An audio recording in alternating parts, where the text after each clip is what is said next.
Welcome back. Today we're going to talk a little bit about Carroll Quigley and do some reading from his book Tragedy and Hope.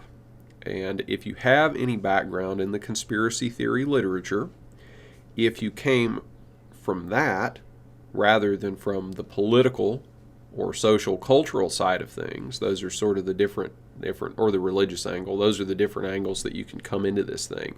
If you came in from the conspiracy theory side, you probably already know about Carroll Quigley, and you probably already know about his book. He was the historian, self-appointed, I guess, the self-appointed historian of the Transatlantic Anglo ruling class in America. He fully identified with this class. He believed that it was a force for good in the world, and that to the extent that it caused bad outcomes, then that's just, if you want to make the omelet, you have to crack the eggs, or it was mistakes that people made from good intentions, or it was as a result of the, interferences from certain right-wing peons and isolationists who should have just kept their mouths shut and let their betters decide how America and the Anglo-American world, and by extension the entire world, how those things ought to be run. Now, his book, Tragedy and Hope, is an excellent history book in the sense that rather than describing history itself, it describes the viewpoint of the ruling class. So if you want to know what anybody in the ruling class thought about a particular issue historically in the 19th and 20th century, you can go find if there's anything in Tragedy and Hope about that, and then you'll have a pretty good idea of what the consensus was, at least from the people who really mattered. And then from that point, that consensus filters down through the rest of the people. And so if you it's just like a master text or a key to unlock mainstream views of history. However, it goes much deeper. And so if you were to think about the reaction to Hitler's attempted unification of the German-speaking peoples during the 1930s, there's a certain viewpoint that is dominant that refers to appeasement and says that these British administrations during that period under Baldwin or Chamberlain, whoever, that these were just weak administrations and that they didn't have any backbone. And thank God we got a hero like Winston Churchill who would start a war that would kill all these, hundreds of millions of people or tens of millions of civilians, whatever it happened to be. So that's sort of the standard viewpoint. But if you look at Carroll Quigley, who is the expert on these matters of Anglo fuckery, for lack of a better word, then you'll see that in fact there were two factions within the British government at that time, and the faction that was in power, the so-called appeasement faction, was actually being totally reasonable and following British policy, in that by building up Adolf Hitler and supporting him at all of these different territorial revisionisms, getting rid of Versailles and reestablishing a strong Central German state, or Central European German state. What this faction of the Anglo power was trying to do, they were trying to balance France, which at that time was the strongest military power in Western Europe, and they were also trying to build a bulwark against the Soviet Union. So in fact, the British appeasement of Hitler was a completely reasonable thing in terms of geopolitics. Now, eventually, this group, either, if you want to take the conspiracy theory view, they plotted to create the war by making Hitler so strong that he would feel capable of attacking Poland without consequences, and then declared war on him to bring the war about. If you don't want to take the conspiratorial view, then the explanation is that the British just underestimated the power of the folkish state, and Hitler got stronger than they thought he would, faster than they thought he would. And so therefore, the priority of British foreign policy changed from balancing France to now balancing Germany. So there was then a shift in British foreign policy from one faction to another, and now the pro-French people took over, and then there was an anti-German alliance rather than a tacit support of Germany to completely revise Versailles. Okay, so that's the kind of perspective that you get from Carroll Quigley on these matters in which he's an expert. If you look at what he had to say about about Spain after the abdication of Alfonso XIII, and before that and during that and after that, he's just totally wrong. He doesn't know what the hell he's talking about. And I'm no great expert on Spain, but having read quite a bit about it during that period, having done some research on it myself, you can see that he doesn't really know what he's talking about. So you should be pretty careful with Carroll Quigley, but when he's talking about American politics, especially high-level politics in America and Britain, you can't really beat him in terms of having someone who's knowledgeable on the subject. Okay, so his historical significance is quite great. I think I already said that. He was much more popular in the far-right, dissident right, anti-communist historiography than either in the general public, because nobody's going to read a 1,300-page book, which I think is what this Tragedy and Hope is. No one in the general public's going to read that. And then the people that he's writing from, the group he's coming out of, they really don't want this book being written in the first place because they don't want their ideas exposed. They don't want to be pushed out into the open. And he says, I think it's time for you guys to come out. You don't have anything to be scared of. So there's sort of a strange relationship there. But I think that he is honest and wrong about a lot. Okay, but I think he generally means what he says. Now, the three most interesting parts of his book are one, a chapter on Germany, specifically a chapter on the German spirit, which is an utterly psychotic, hate-filled, bizarre, very strange chapter in which he describes this sort of medieval, prehistoric, for lack of a better word, racial soul of Germany being totalitarian, and that led to these problems in World War I and World War II. Basically, that they assume all war guilt because they have such bad characters, and that they're not even really Europeans almost. They're, some sort of Hun. So that's a strange chapter, but it's worth reading just to see how psychotic a liberal can become. That's what he is at bottom. He's a liberal. He's just a gigantic liberal. So that's an interesting chapter. Another one is the political and economic situation, particularly economic and financial. The economic and financial situation of France in the 1930s. He describes in great detail the three power groups in French society, and those include Catholic bankers, Protestant bankers, and Jewish bankers. All right? Maybe we'll even read that at some point. But he says explicitly that the Jewish banking group is ruled by House Rothschild, of course, and that it is, the Jewish banking group is the left group, okay?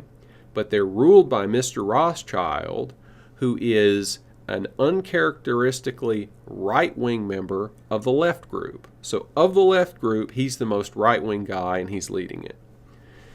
Now, the other important group of the three is the Protestants. So these are like Huguenot types, something like that. And then they're also German, they're Francicized, they're Frenchified German Protestants. So some German Protestants moved from Germany to France, moved to Paris, whatever, became industrialists, became French people, and they're the other big powerful group in banking. That group is characteristically right-wing, but the most important member of it is the most left-wing member. So you then have a condominium between these two guys who are leading each of these groups that are basically the centrists. So they totally agree with each other. And then of the two, the Jewish group and Mr. Rothschild, they're the more powerful. But they basically divide up all of the financial power in France between themselves and dictate the policy. Now, the Catholic group is more right-wing than the other two, but they're really not in power, and they're pro-German.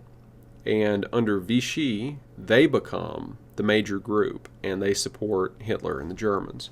So this is all very, very interesting stuff, and you can see how this would never, ever appear in any other mainstream history textbook on the subject.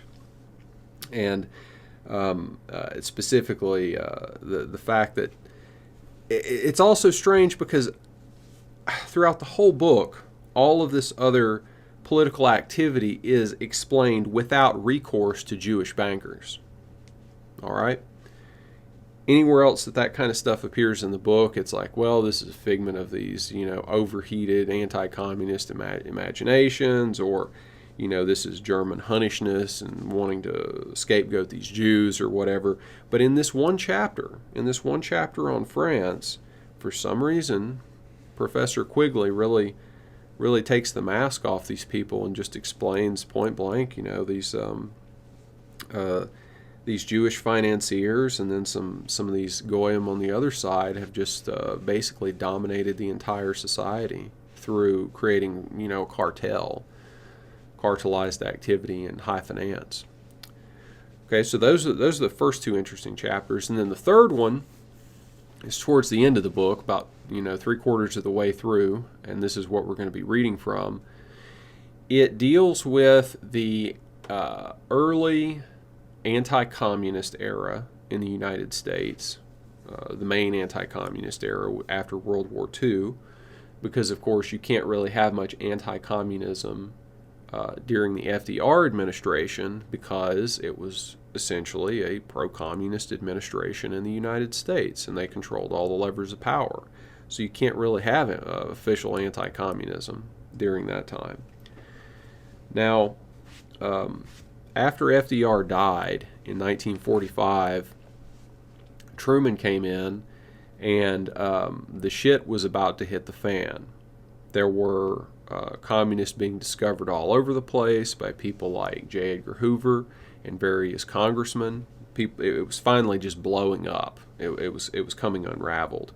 And so they had to squelch all this stuff and try to save the Democratic Party, which had been this party of Rooseveltian pro-communism. They had to save it by trying to roast some of their own people and generally clean up their act a little bit. And that didn't go over very well because a lot of these folks had been in the government for over 10 years. What they were doing, there was a scandal over something called the Institute for Pacific Relations, the IPR. The IPR had it's historically noteworthy. It's worth talking about right now because it existed at the crossroads of the Anglo-American ruling class on one side, okay? Then there's the State Department, which is full of communists. Then there's this adjunct to the State Department activity, that's the IPR, and then there's the communists. Okay, so there's almost a straight line running through these different groups. They know each other, and let me just say that there's these stupid historical questions about is X, is so-and-so, is John Smith a communist? Well, we get a bunch of really dishonest and stupid questions and historical investigations about whether John Smith was a communist or not. We're basically creeping around and looking in his drawers and under his bed and in his coat pocket trying to find a membership card to the Communist Party. And so all of these modern historians, these court historians will say, look, this is a bunch of baloney. We've never found any evidence that he was a card-carrying communist, even though they specifically had instructions, do not become a party. These are coming from the Comintern, right? These are coming from Moscow to these people who are pro-communist in the United States. Don't become a party member, just help us. And so they take that discipline. They do that. They follow that. I'm sure you could look up people like these musicians like Woody Guthrie or somebody like that, who's just totally a communist, totally following the party line, but perhaps never had a party card, right? So these are the stupid historical games that people play. Nevertheless, the State Department, the IPR, the Anglo-American finance, and Moscow were all very, very comfortable with each other. So let's banish this photo of our friend Carroll Quigley, and let's find a place to start reading. The IPR was a private association of 10 independent national councils in 10 countries concerned with affairs in the Pacific. The headquarters of the IPR, of the American Council of the IPR, were both in New York and were closely associated on an interlocking basis. Each spent about $2.5 million, that's quite a bit of money in those days, right, over the quarter century from 1925 to 1950, of which about half in each case came from the Carnegie Foundation and the Rockefeller Foundation, which were themselves interlocking groups controlled by an alliance of Morgan and Rockefeller interests in Wall Street. Much of the rest, especially of the American Council, came from firms closely allied to these two Wall Street interests, such as Standard Oil, International Telephone and Telegraph. And it's just funny. We just, in the Dos Passos thing, he said International Tel and Tel, and I didn't know what that was, and here we find out, okay. International General Electric, the National City Bank, and the Chase National Bank. In each case, about 10% of income came from the sales of publications, and of course, a certain amount came from ordinary members who paid $15 a year and received the periodicals of the IPR and its American Council, Pacific Affairs, and Far Eastern Survey. The financial deficits which occurred each year were picked up by financial angels, almost all with close Wall Street connections. The chief identifiable contributions here were about $60,000 from Frederick Vanderbilt Field over 18 years, $14,700 from Thomas Lamont over 14 years, $800 from Corliss Lamont only after 1947, and $18,000 from a member of Lee Higginson in Boston, who seems to have been Jerome D. Green. Okay, so these are just all, top-level Wall Street Anglo finance people. And of course, you've got the same nonprofit great foundations, Rockefeller, Carnegie. We would have Ford and Bill and Melinda Gates today, right? But it's the same thing. They're supporting these people, these organizations. Most of the awards for work in the Far Eastern area required approval or recommendation from members of the IPR. Moreover, access to publication and recommendations to academic positions in the handful of great American universities concerned with the Far East required similar sponsorship. Let's read that again. Access to publication, and recommendations to academic positions required similar sponsorship. So what's the idea of academia that people have? You have the most qualified experts writing to each other on the subject and coming up with a sort of consensus, and then that's going to inform government policy.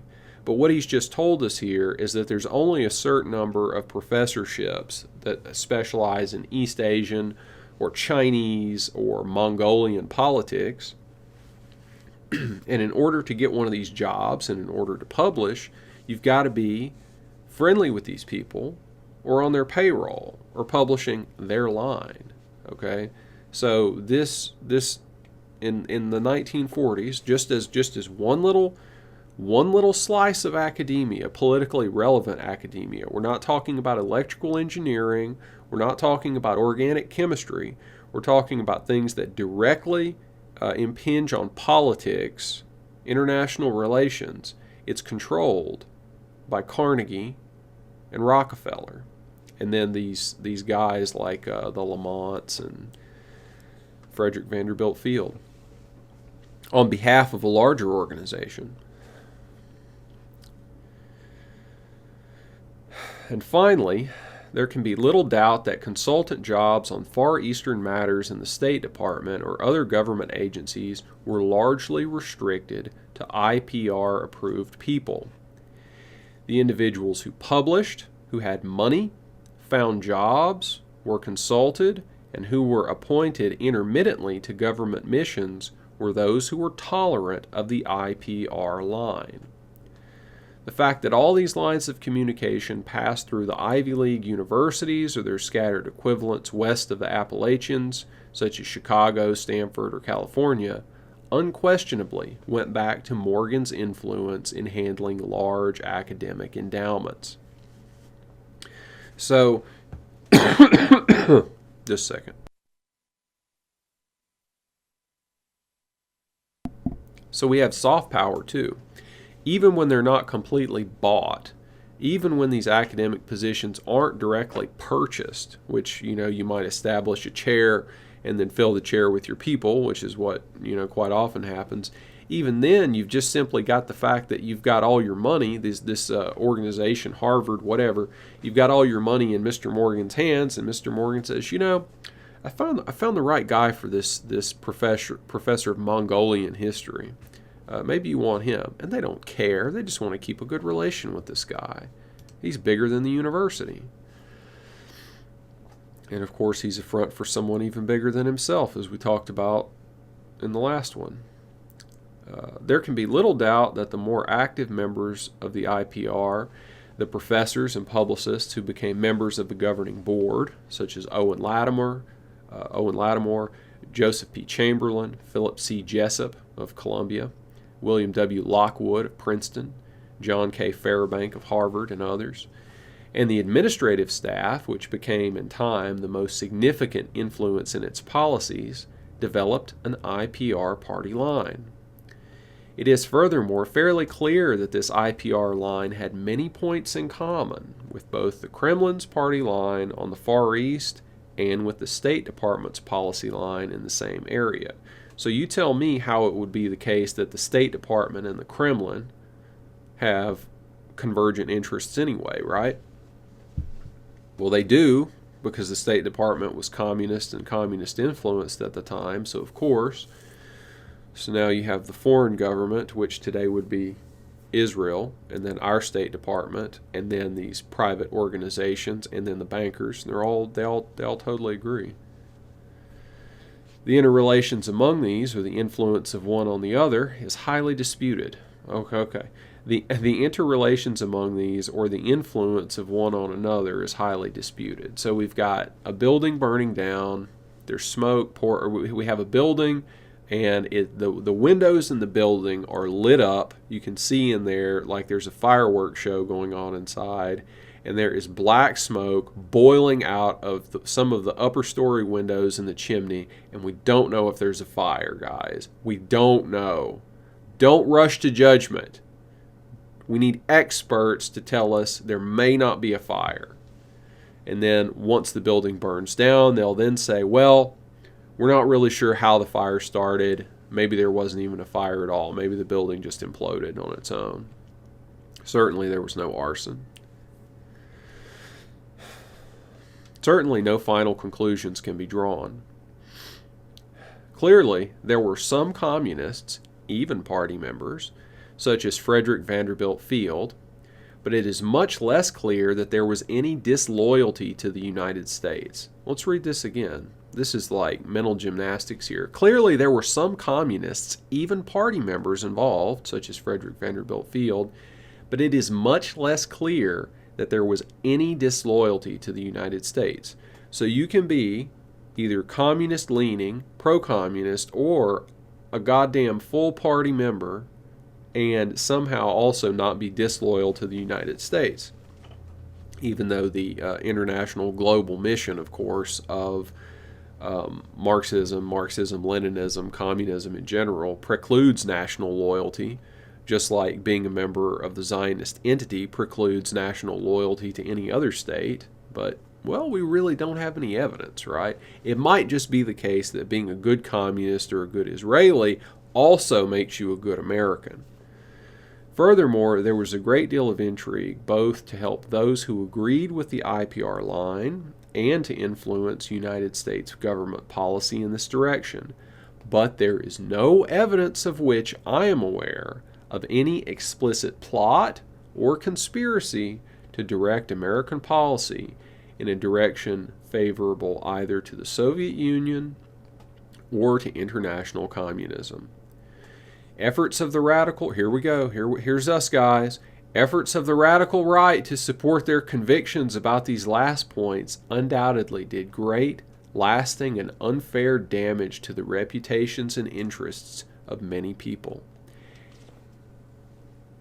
This is something that blows my mind, and you will see this. I listened a couple of months ago to a talk about a book on Joe McCarthy that this Jewish guy had just published, and it's just nothing but liberals and pinkos and cultural Marxists in the crowd. And something that these guys always bring up is, oh my God, the damage to people's reputation.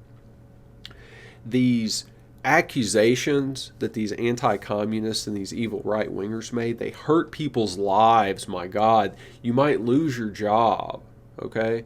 And at this point, we all know about the just like the staggering hypocrisy that must exist within these people's brains, because of course, running people out of their jobs and destroying people's personal lives is their forte. They've always done this. They've done this anytime they get anywhere even close to power. But not only that, go back to Demons. Go back to Fyodor Dostoevsky's Demons, or The Possessed, and read about what Shigalov and Pyotr Stepanovich are talking about. They are willing to accept a world in which you build a mountain of skulls. You build a mountain of goddamn skulls out of the peasants, the workers, and the middle class in order that you can recreate in this Luciferian way a world that will conform to your, mentally diseased outlook. That's what these people are willing to do. And,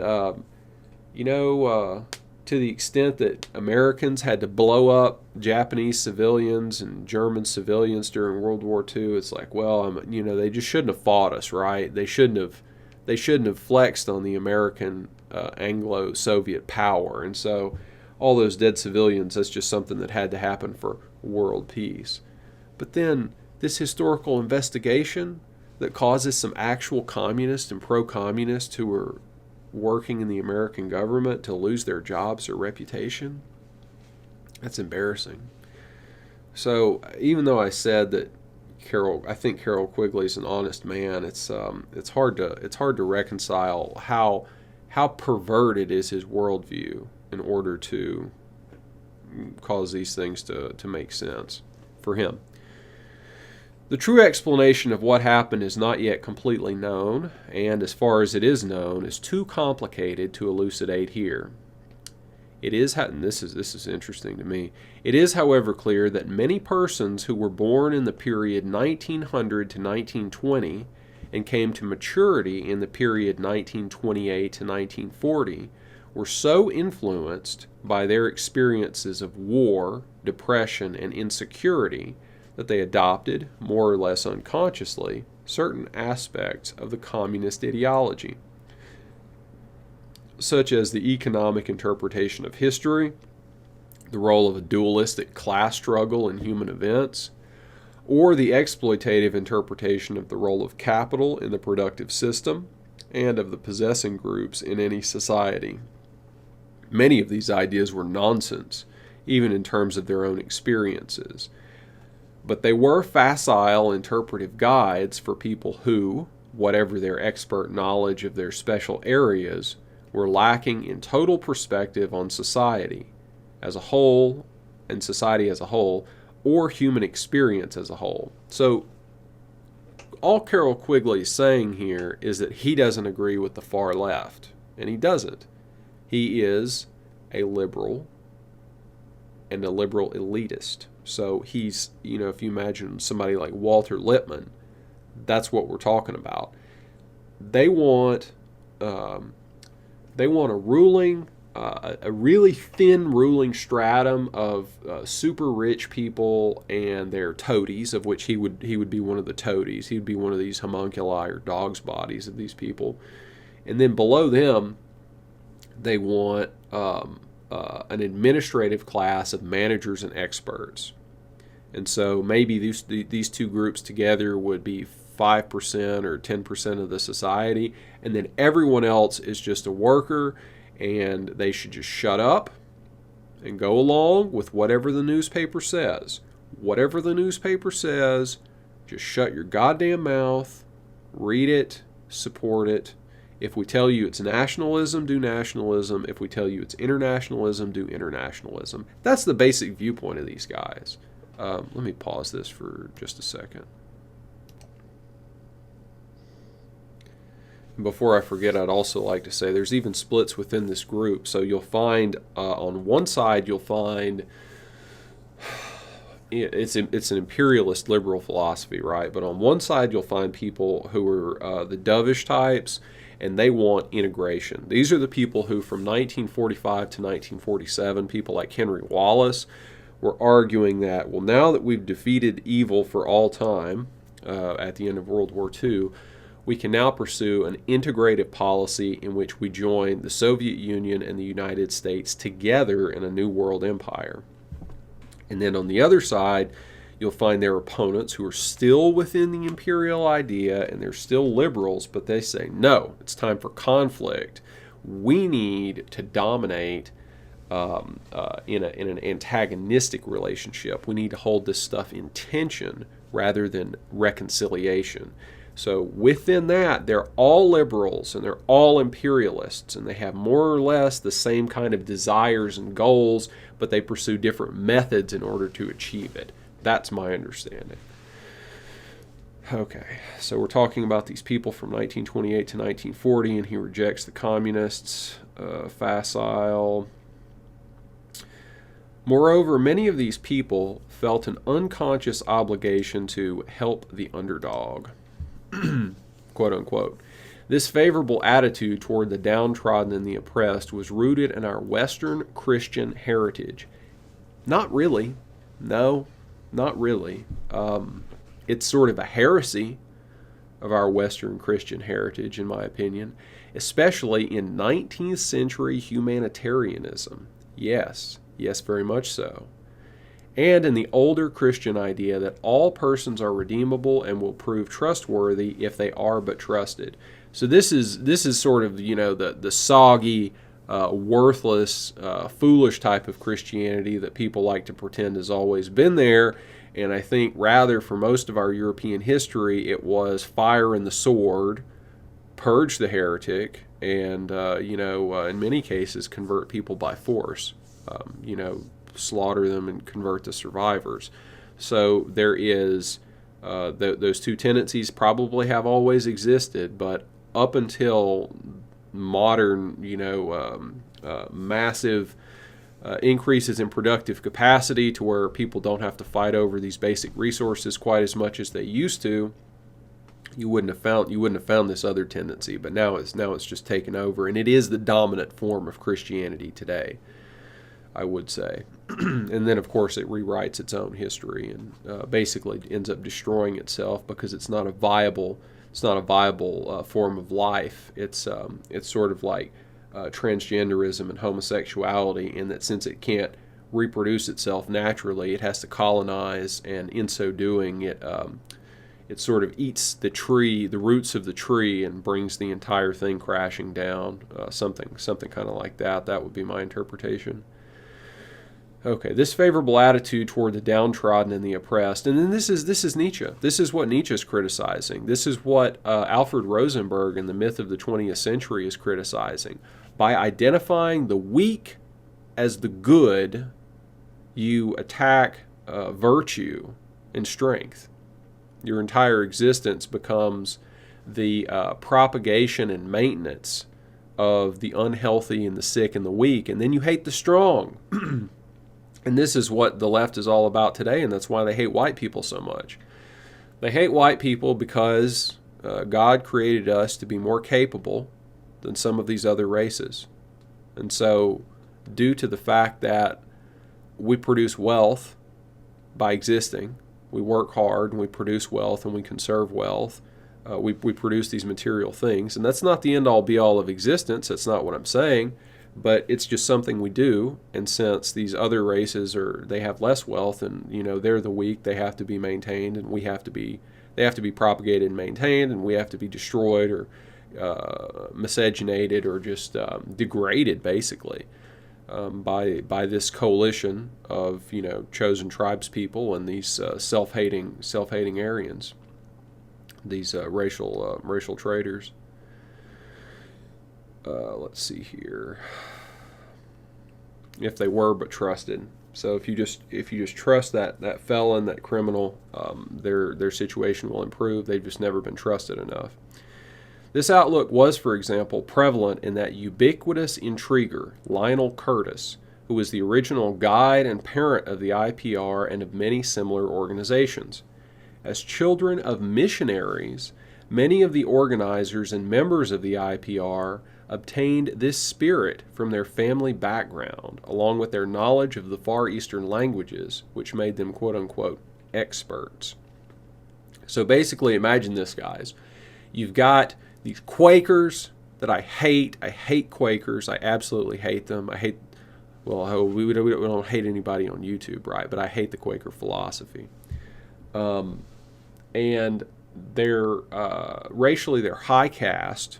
They're high caste, Anglo, Dutch, German, that type. So they're capable people. They're smart, but they apparently have a certain genetic tendency towards these viewpoints, and that's why they became Quakers. They gravitated toward that viewpoint and constitute a large group of the ruling class.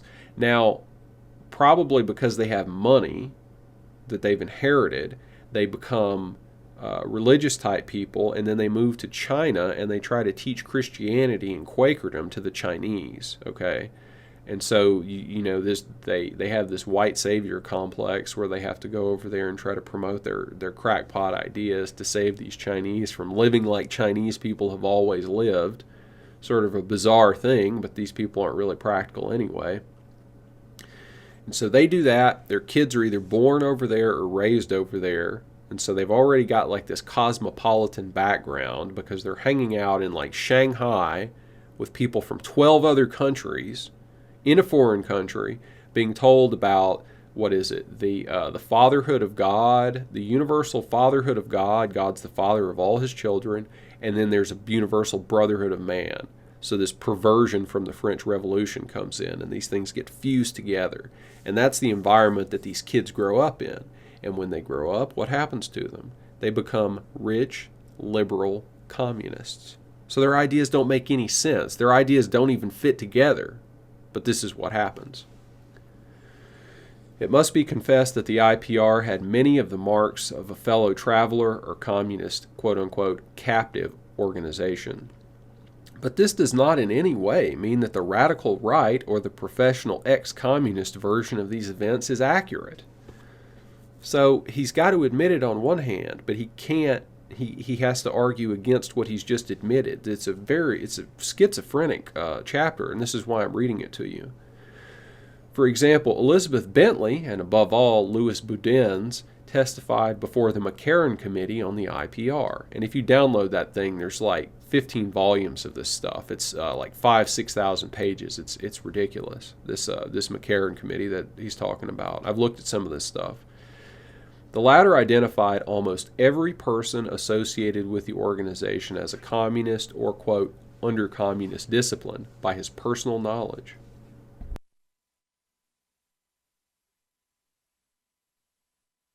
In the most famous case, that of Owen Lattimore, Boudin's emphatic testimony that Lattimore was a communist and that his orders were issued by small Communist Party conclaves of Earl Browder, Boudin's, F.V. Field, that's Frederick Vanderbilt Field, and others, was totally refuted, not only by the direct contradictory testimony of Browder and Field, but by subsequent evidence from more reliable witnesses and from Boudin's himself. Well, checkmate, bigot! It's been debunked. It's been totally debunked. Questioning eventually made it clear that Boudin's did not know Lattimore or his work or any of his books, including one which he quoted as proof of Lattimore's adherence to the party line.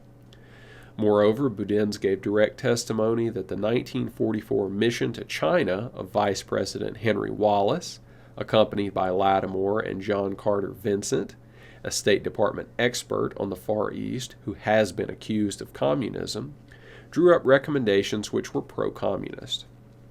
Okay, guys, I got this book too. I got this book from a library, and I scanned the entire thing. It's called Soviet Asia Mission.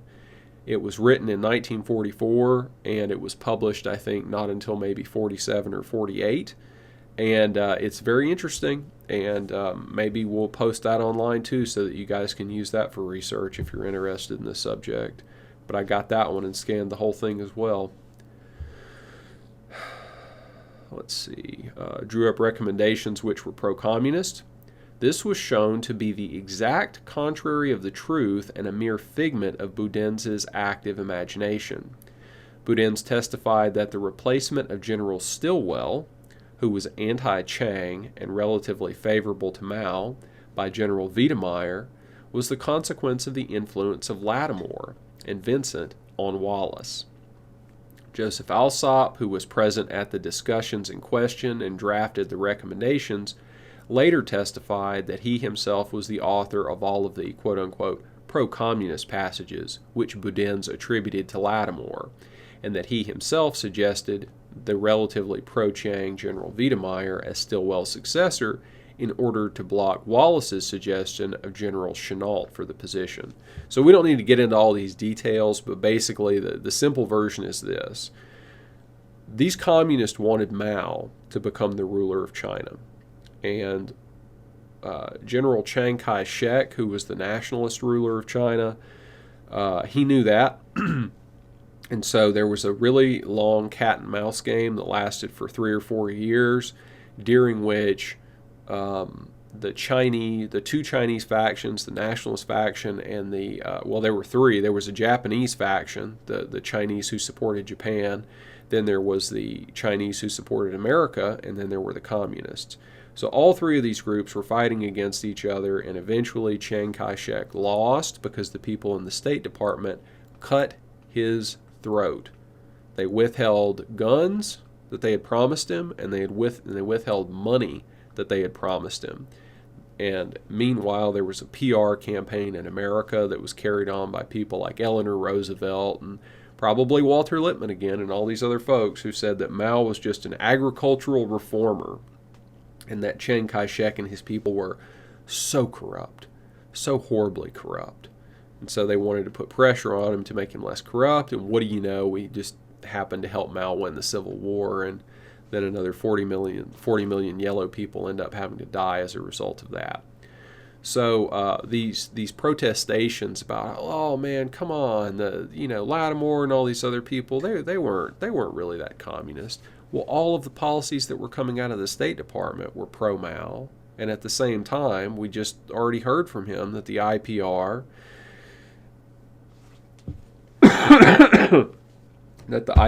and the Soviets and everybody else are all on the same page. So, me think the lady protests too much.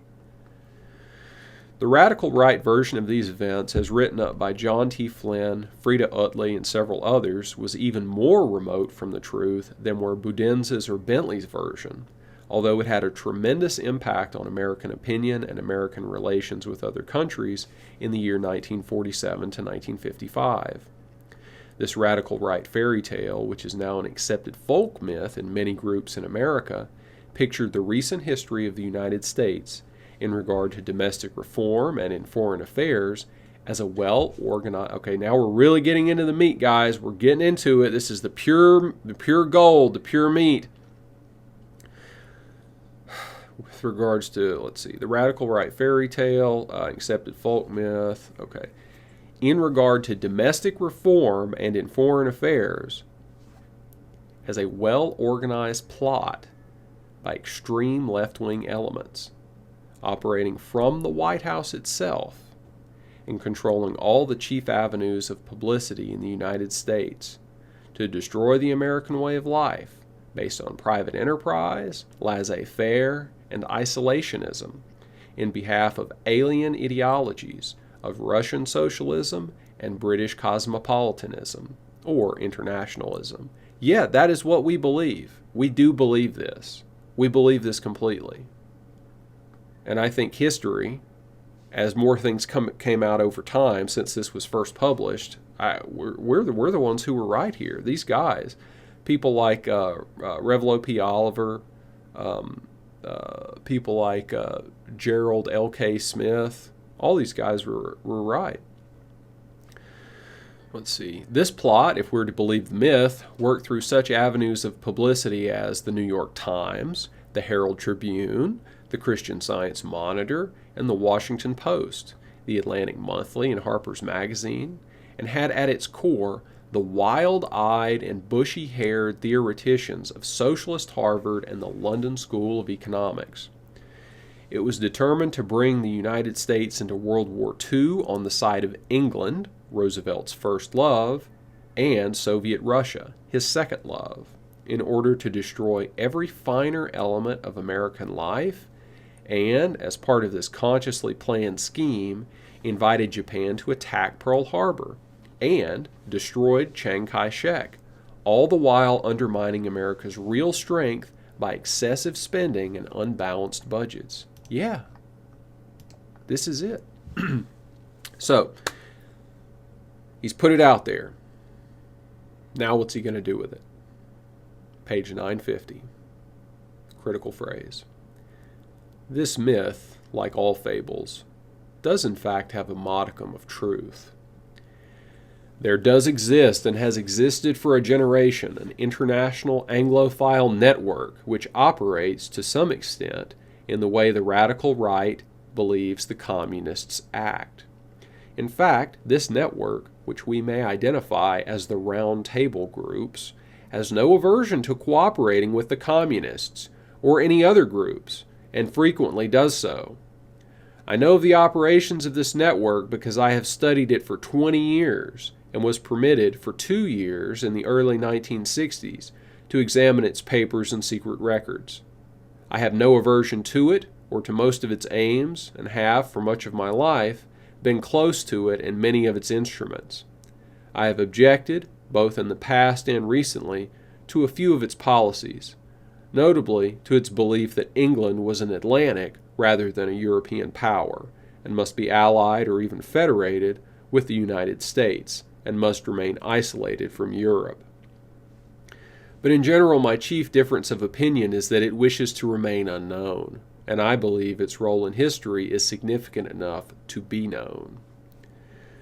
The Round Table groups have already been mentioned in this book several times, notably in connection with the formation of the British Commonwealth in Chapter 4 and the discussion of appeasement in Chapter 12, the Cliveden set.